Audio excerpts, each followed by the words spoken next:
Welcome to the program Heartful Communication.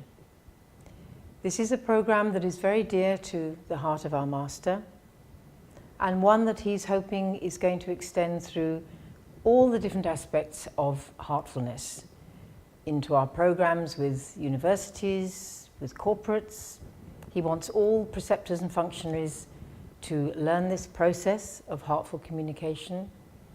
He very much wants there to be an open-hearted culture where people are orientated towards care and respect for each other, having a service orientation, where our hearts are really in tune with our actions, with our behavior.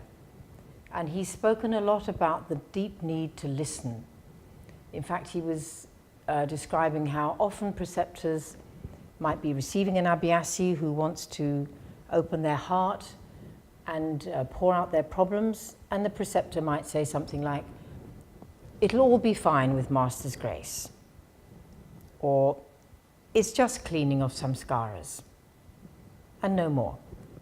And so the Abhyasi goes away without having had a hearing and is disappointed, and all their difficulties are still locked inside them. So he has a very deep wish that we learn how to listen with compassion, with empathy, to speak softly, not to have this rather aggressive culture that sometimes is in misalignment with our inner condition. And he was speaking about how the inner state is the root of all our actions, all our communication. And he even said something very extraordinary. He said, we can reduce the burden of our samskaras by listening properly. So in this program, what we're going to be doing is covering aspects like how we learn to speak without judgment, without blame, without threat, without accusation, how we can listen compassionately with empathy, how we can work with our own anger, how we can transform our own anger, how we can resolve conflicts. And he spoke about, Daji was speaking about how when the heart is full of compassion in a natural way, that this leads us to the preparation for our next spiritual condition. And that if we are irritable or in a condition of dislike, resentment, that this actually leads to a lower, grosser condition. And even if it's temporary, he said it destabilizes us and dilutes us. This program is based on a process called nonviolent communication, which was developed by Dr. Marshall Rosenberg.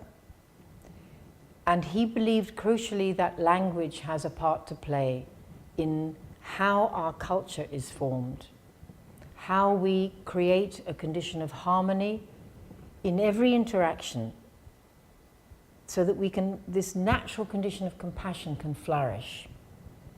So in this program of nonviolent communication, he teaches us how to refocus our attention, not on aggressive words, not on blame and judgment, but on how to hear what is truly in the heart of the other person, and actually in our own heart, through the field of what he calls human needs, human motivators, that beneath all our actions and words, there's always a life-contributing, life-affirming, positive need that is underlying what we say and what we do.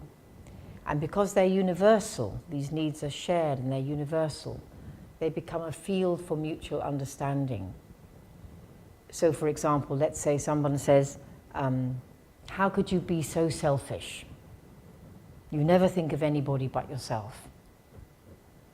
We learn to hear that not as an accusation, but it's like a longing in the heart of that person who's speaking, for care, for consideration, for respect.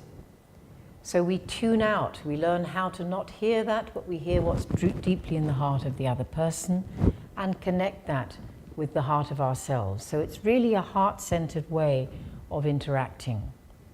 And Marshall Rosenberg realized that it needed to be a process that could be taught and learned in a structured way.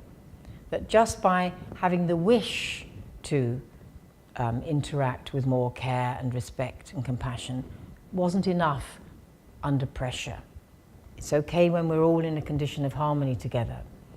But what about when there really is hostility and aggression in the air? Then we tend to revert to our learned patterns, our habitual patterns of communication, which are often in this frame of judgment and blame and so on.